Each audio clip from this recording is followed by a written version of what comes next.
the third quarter? Yeah, they just punched, and we didn't punch back. They were the aggressors tonight, from start to finish. They played harder than us, made more shots, were more aggressive. Like, we're in attack mode, and we were on our heels. Like you said, we kept it in a manageable spot, but the second half, it just blew out of proportion. Shay, you guys get Dub back, but I know he's probably limited minutes-wise. What's it like just having him back on the court and trying to get him going, heading into hopefully a Game 7 that he can play? Yeah, it's good to have him back. Yeah, we just got to find spots for him to play with, like you said, the limited time he's getting. But it's always good to have a guy like that back. Shay, statistically, these last 4 games, this is as tough of a shooting funk as you've been in, really, since you've become a star.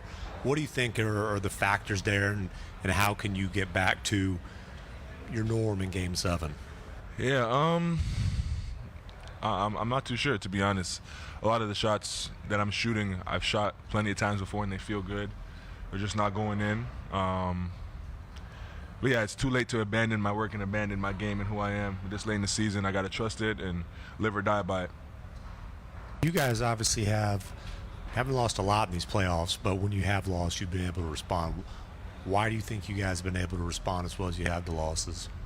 Yeah, we're just a motivated group, and we accept the challenge ahead. Like, every game is going to present a different challenge, and obviously when you lose, it hurts a little more, and there's a little bit extra motivation, and we tend to fight a little bit harder. What's your comfort level knowing Game 7's back at home? Honestly, anything can happen in a Game 7. Like, it's win or go home. It being in your building is nice, but like it doesn't really mean anything. Like, you have to go out there and be the better basketball team, or else your season's done, and that's what it comes down to. Now it's gonna be nice having our fans behind us and cheering us, but we got to go out there and be better, and if we're not better, our season will be over.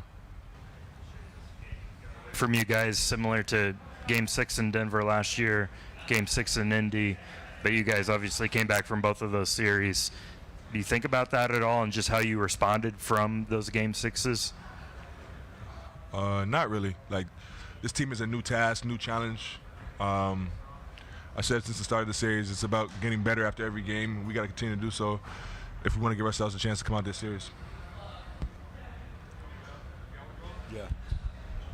Shay, when I hear you say that, I mean, you guys obviously went through the ringer with a couple Game 7s last year, but do you feel like these Spurs, that they're the toughest challenge you guys have faced as a group so far? I don't know. They're up there for sure.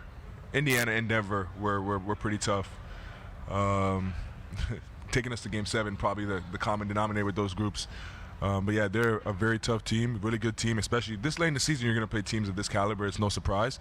And yeah, when you're on a playoff run, you run into teams that are very good, especially when you get this late. And however many games it takes.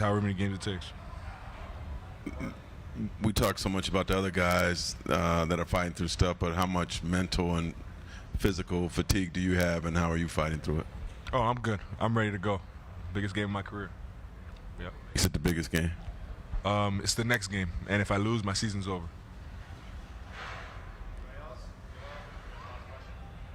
I just have one more shade. You've had games this series where you've taken Wemby out of the game, it feels like, and you've also had pretty explosive games from him, including this one. What are the differences what do you feel is the difference when you take him out of a game versus when he's able to assert himself into a game?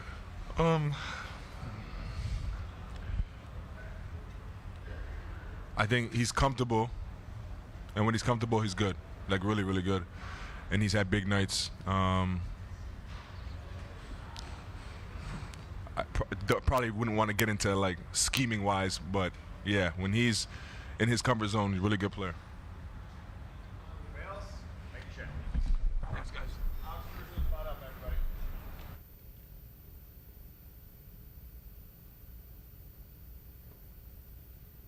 All right, that was Shai Gilgeous-Alexander at the post-game podium.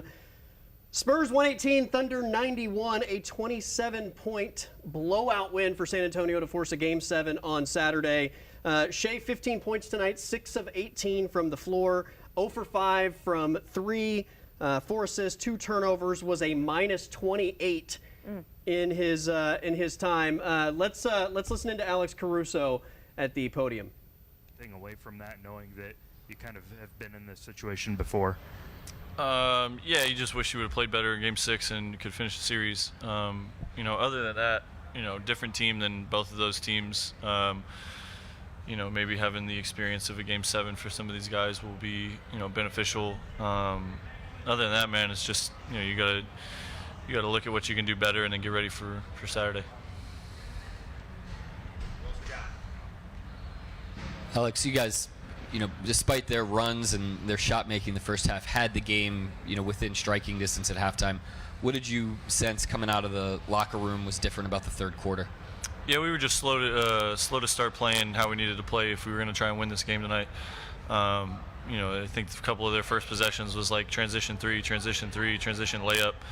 And I didn't think offensively we played terribly to start the second half, but we just didn't have high enough alert, for getting back and matching up. I was going to follow up on that. Transition defense has been a hallmark of the team for the last 2 years, one of the very best in the league. Is there something that you guys need to do at a higher level on that regard in terms of getting back? They've had some good fast break nights the last couple games. Yeah, just execute, how we know how to. Some of it is an awareness thing, some of it's a communication thing, and then just an effort thing, getting back and being ready to play. Obviously, tough circumstances for Dub. What did you think of what he was able to at least try to give you tonight? Yeah, him just being able to play, put the uniform, put the uniform on and get out there is huge for us, and himself just to try and contribute to the team. We probably could have used him a little better. I think there was times where we just kind of threw him in the corner instead of trying to get him into like a second side action or something like that. And that might be on me. I was in a lot of his minutes and not recognizing that. But as far as just willingness to put it on the line for the team, you take your hat off for Dub. Wemby's obviously had some big games in the series. He's also had some games where he wasn't able to get in a rhythm.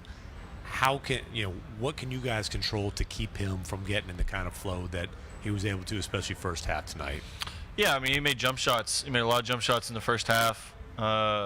It's really tough when those are going in. But even then, it was, we were a Jalen Williams missed corner 3 away from being down 2 with, a possession to get a stop to go into halftime. They come down, score, it goes to 7. There's swings of momentum in the game that, you look back and you're like, wow, this guy made a bunch of shots, and it's really like the finer points of the game that I think are won or lost, at least with these elite of teams, in this high stakes of matchups. I don't think necessarily his shot making, crumbled us. It was the other stuff that we didn't do well. It's like the transition defense was not good enough. Second chance points for them was probably higher than it needs to be.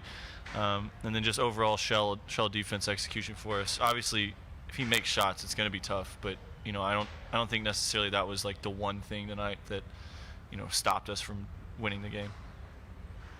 AC, I don't know where you'd place these Spurs among the teams that you guys have played as a group, but what feels different about entering a Game 7 against them versus Indiana or Denver? They just have different personnel. To be honest, right now I haven't thought too much about it, but not much feels different just from a standpoint of it's a Game 7 and it's one game or you're going home. So, it's more of a focus, I think, on us, and making sure that we're doing the stuff we need to do at a high level and correctly to put ourselves in position to win. And obviously they're a different makeup of a team than Denver was and Indy. All 3 of those teams are different teams and play a different kind of style and have different personnel. And they make it challenging, but I think for the most part, Game 7's got to be about us. Shea, I think after the last game, had mentioned that he thinks you're one of the, if not the biggest competitor in the league. Just as someone who has that sort of mindset, what impresses you about Dub's mindset and his competitiveness? Yeah, he wants to be out there with the guys. We have a great connectivity with the team. We got a lot of trust, a lot of togetherness, and he would much rather be playing basketball, and we'd much rather have him playing basketball. He's a great player, and him just to be, like I said earlier, like him just to be able to like get to a point to where he can like try to get out and play and be impactful and have minutes on the court in a a game of magnitude against a really good opponent. It just speaks volumes to like the kind of person that he is and the kind of teammate he is. Alex, coming off the floor, you were clapping a bit, almost like it seemed like you were getting ready for Game 7, knowing that there was another game to play. I'm just wondering, what's your role as a leader of this team, putting this game behind you, but still realizing what's ahead? Yeah, it's a double-edged sword, right? You got to put it behind you and clear the mind and get ready to compete again, but also, learn from what you did wrong and try to figure out how you can be better. Yeah, I mean, I had a pretty clear observation, a couple minutes left in the third. I knew I wasn't going back in. We're down 25, and it's going to come down to Game 7. So at that point, it's like just being there for my teammates, the guys that are still playing, giving them the respect that they deserve for being out there and playing hard for the team and for the Oklahoma City Thunder organization. And then as a leadership kind of aspect, just telling the guys that, if we play our best basketball, it's really good and it's really hard to beat us. So, I don't think we need to give anybody confidence. I don't think we have a lack of confidence in the team. It's just, doing the same things we've done every time we've lost in the postseason in the last couple of years, just regain control of what we can control and play good, play better. They say, you can't fake desperation. You mentioned some of the transition stuff and the focus on getting back. How hard is it to sort of match the urgency level of a team that's literally playing with their season on the line? Yeah, I mean, it's definitely difficult. That's, one of the great, it's one of the special things about the playoffs that you can't really create during the regular season, or even in the cup, at any point in time, because, there's more games to be played after that. And credit to them. They did what they were supposed to do, right? They came out hungry, played hard. They made some shots early, which really got them going. And then from there, we were kind of playing behind the 8 ball. So it's just about moving on to the next game. Like I can beat it up and I can talk about all the things that we didn't do correctly and that they did well. But at the end of the day, it's gonna be a 48-minute game on Saturday that we got to be ready to play. Thank you, Anybody else? Thanks, guys. Thank you. All right, that was Alex Caruso at the podium. Spurs win Game 6, 118-91, the final 27-point blowout win. It was really the third quarter that blew this game open. I go back to our Game 5 post-game. Thunder win on their home floor. We're talking about Game 5 winners going to win the series 82% of the time. Thunder don't have a lot of great history on their side in terms of Game 6s. Would they be able to kind of turn that corner? You knew San Antonio was going to show up with urgency tonight. That was not a question at all. They did, and despite them, I think, completely outplaying the Thunder in the first half, it was only a 7-point deficit. They didn't get to the fourth quarter, and that to me was the big issue. The last 2 Thunder wins, when they've got to the fourth quarter, they have just that gap has been pretty significant, and I think they've worn San Antonio down. The last 2 Spurs wins, the Spurs have played with a lot of urgency, having come off of a loss, and they were able to separate before the fourth quarter, so that hasn't come into play. But 20-0 run in the third quarter, 32-13 was the third quarter score alone, and that was the difference tonight. The tale of two halves, really. I mean, San Antonio, like you said, we knew they were going to come out, have to play urgent. And really, I think the Thunder did a good job of hanging in there with them, but when you make as many threes as the Spurs did in the first half and the Thunder don't make that many, that's going to put you in a hole early. But like I think Alex Caruso said, they were just 1 3-point away late in the half from going in just a 1-score game, but all of a sudden, they get that transition, and all of a sudden it's a 7-point game, which is still admirable effort for the Thunder to get it back to that. But yeah, that third quarter, it was almost laughable as you watch it. Another minute tick by of the Thunder not scoring and the Spurs getting everything to fall. And then, you wave the white flag after that. There's not much you can do except get ready for Game 7. But another less than performance for sure. Yeah. Shea had moments in this game. He had a couple of big shots with Wemby defending him. He was an inefficient 6 of 18 from the floor, finishes with 15 points, doesn't play late. Only 2 turnovers, so it wasn't like he was turnover prone, but just never really got going. That's probably the theme for the entire Thunder offense. Never really got going. The problem compared to, I think, the last time they lost in San Antonio was the defense wasn't nearly at the same level that it was. Last time they lost in Game 4, offense was absolutely dreadful. Defense played well enough for them to win, but they just couldn't get anything on the offensive end.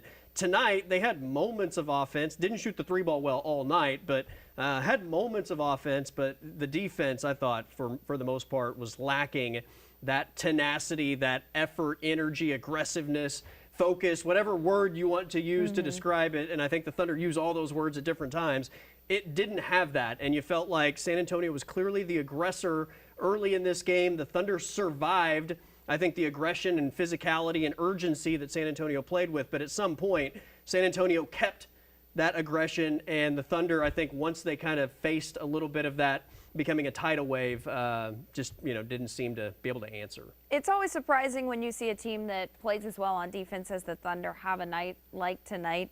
It just truly was either San Antonio flipped a switch or the Thunder just lost some mental edge at halftime. Yeah. But for them to, it wasn't great in the first half, but to come out and just be absolutely dominated the way they were in the third quarter is just unacceptable. But, I mean, it's kind of like Game 4 was. Everything about it was uncharacteristic. Yeah. But like in Game 4, the Thunder, or Game 5, the next game, the Thunder came back to response, and I anticipate we'll see the same. Yeah. Maybe the biggest surprise tonight is not the blowout, because we saw 2 basic blowouts. This was a possibility going into tonight. It was J-Dub playing. Zero part of me thought that Jalen Williams was going to play, especially after the Thunder won Game 5. And you knew that at minimum this thing is coming back to OKC for Game 7. For him to play on the road tonight, I thought was a little bit questionable. He does not look explosive at all. I don't know if that's because the hamstring isn't allowing him to be, or he feels like he needs to be extra cautious, but he didn't look explosive. He only played 10 minutes. Was 0 for 1 from the floor, hit 1 free throw. He had 1 point total. Just didn't really have any impact at all. And again, I don't know what his health status is, but he just didn't look like himself. I was surprised that he was out there. If nothing else, maybe this allows him to shake off a little bit of the rust, and you see a much better version of him in Game 7. I don't know. My expectation for what he actually gives you in Game 7, if he plays, is very low based on, I think, either the cautiousness that he played with or the physical limitations that he played with. I'm right there with you in that it was a little bit surprising to see him play tonight when you have a player coming off injury. Building confidence is a part of that, so to throw him into a hostile environment like a San Antonio arena where the season is on the line, certainly a decision. But we've also seen J-Dub come back from injury and play like he hadn't missed a beat.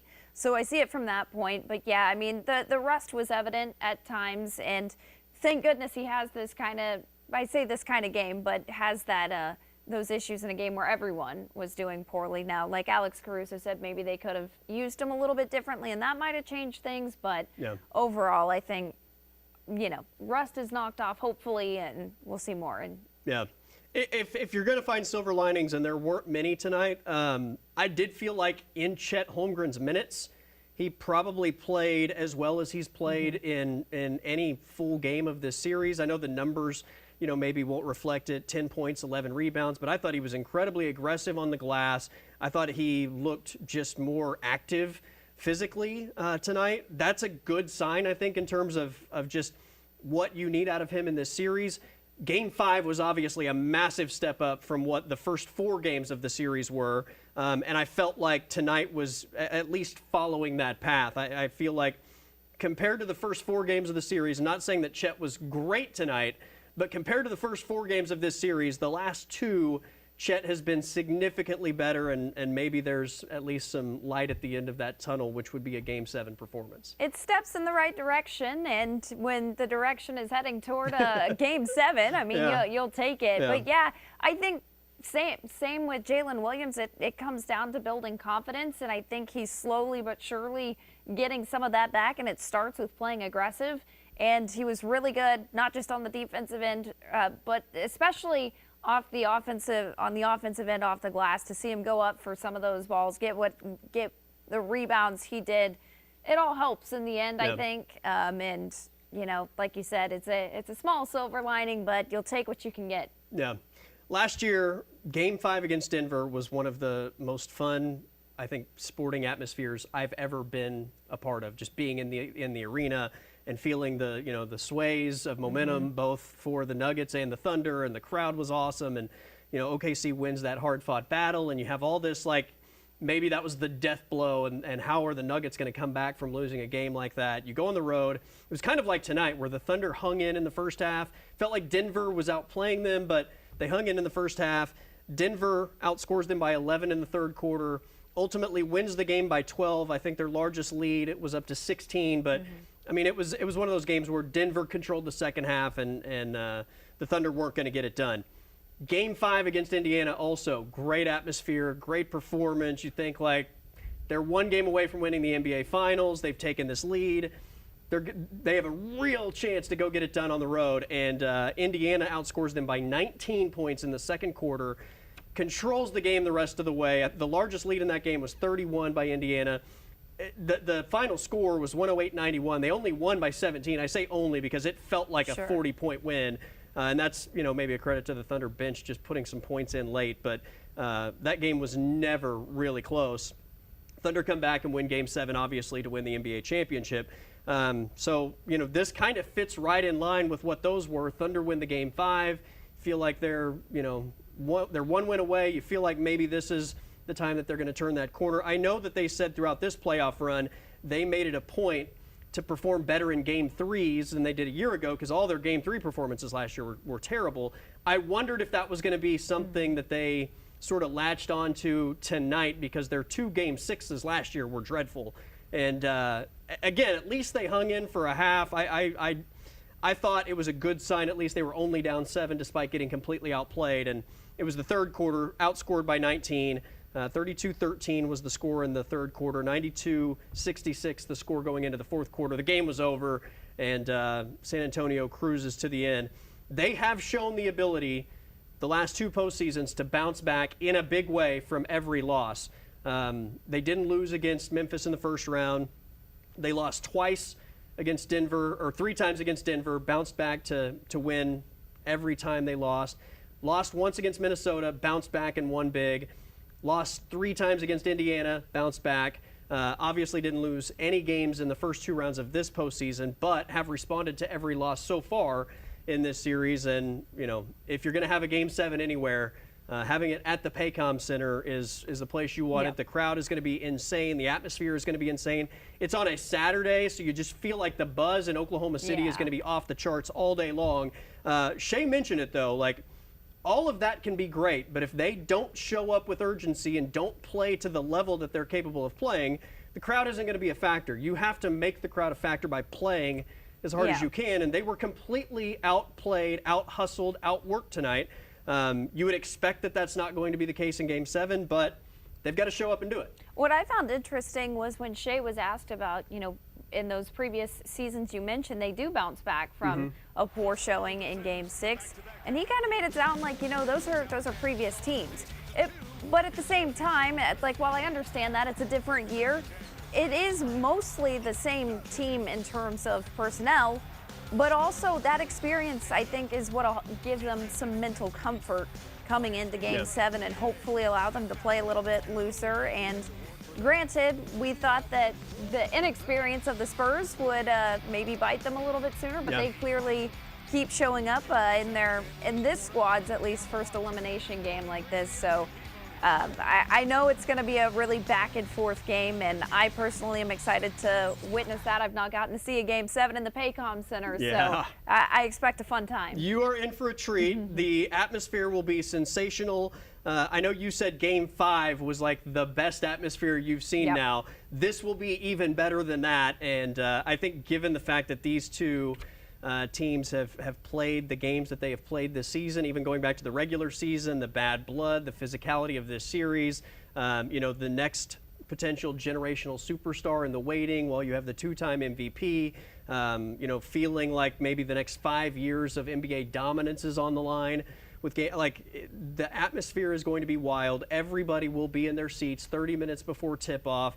all of the hype songs and fan bammers and everything will just be you will want to be in the arena early just to experience, I think, the hype for 45 minutes to 30 minutes before tip-off, all the way up to when this game finally gets underway. And then at that point, it's on the players to show up. I will say, I do think there is something incredibly motivating about getting blown out and having that sort of embarrassment that they're going to have to listen to for the next 48 hours.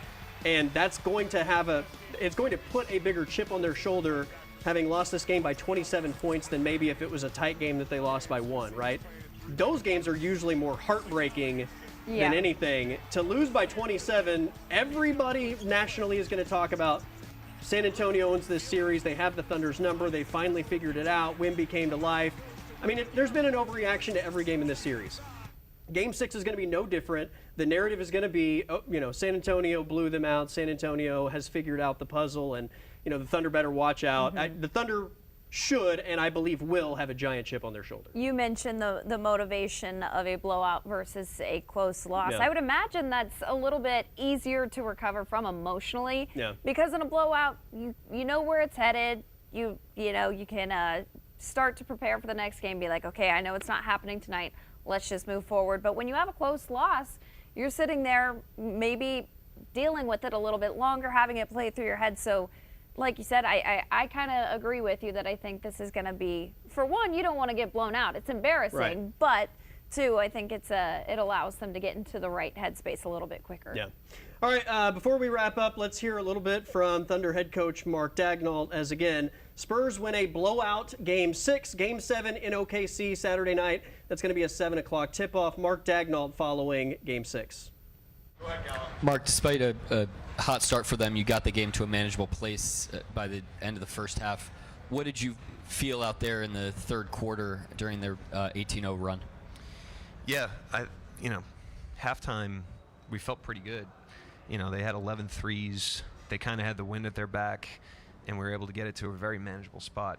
By the end of the half, there were a couple times in the first half where that could have gotten away from us the way that it did in the third, and it didn't. So we had a chance to turn the game, but you got to turn the game. You can't wait for the game to turn, and they came out and obviously threw a great punch in the third and got the game out of reach for us.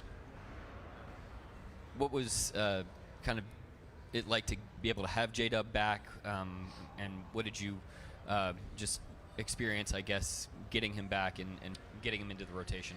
Yeah, it was a unique situation.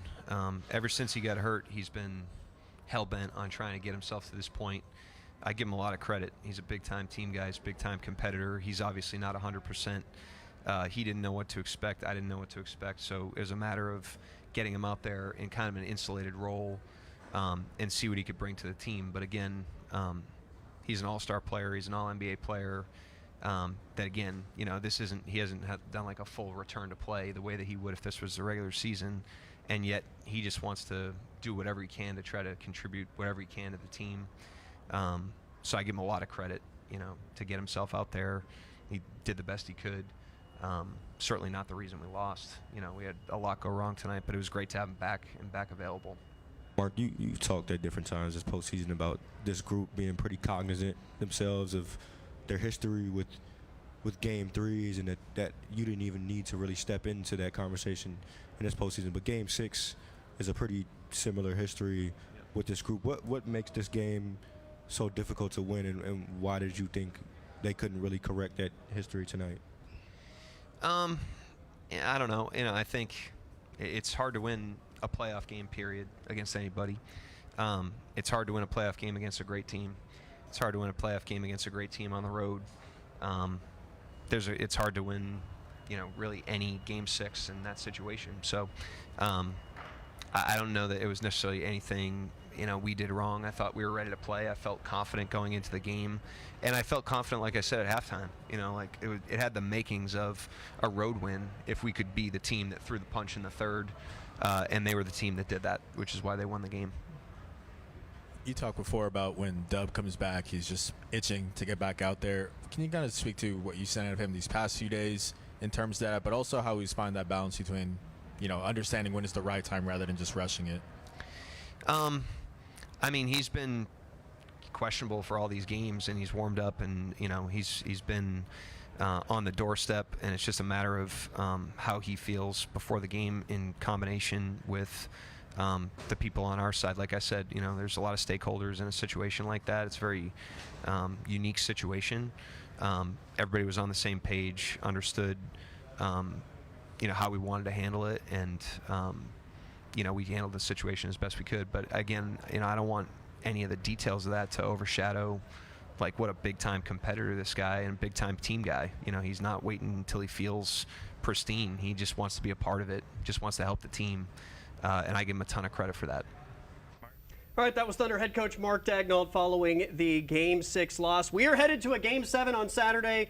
Cameron, final thoughts on tonight and what you're looking forward to in Game 7? What I'm looking forward to is this great atmosphere. I think I'm also looking forward to seeing the Thunder play a much better brand of basketball. Like you said, a blowout is a huge motivating factor, and the fans are going to be a big part of it. I think I've said before, if you just listen to the fans and try and guess what's going on in the game because of that, you would most of the time think the home team is doing pretty well. So all that to say, the Thunder can use that to their advantage. I think just as a whole, though, we're going to see a much more improved effort on both ends of the floor.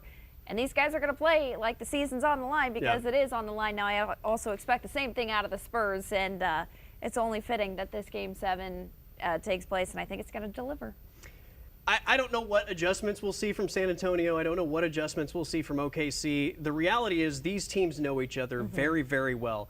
They have played now 11 times this season, right? 5 regular season matchups, 6 matchups in this series, and it all comes down to a Game 7 in OKC. I've said this throughout the series. I don't want to oversimplify what this game is because a lot goes into it, and the Thunder always preach details, but none of those things matter if they don't show up and outwork the San Antonio Spurs. The more aggressive and physical team has won every game in this series. That's been San Antonio 3 times. That's been the Thunder 3 times. If the Thunder make it a 4th, I think they get it done on Saturday night. Game 7, it's do or die. One team is going to advance. The other team is going to be heartbroken. We'll have coverage all day long. We'll obviously have post-game coverage Saturday night. For Cameron Johnson, I am Colby Daniels. Game 7 of the Western Conference Finals Saturday night in Oklahoma City from the Paycom Center. 7 o'clock tip-off. We'll see you then.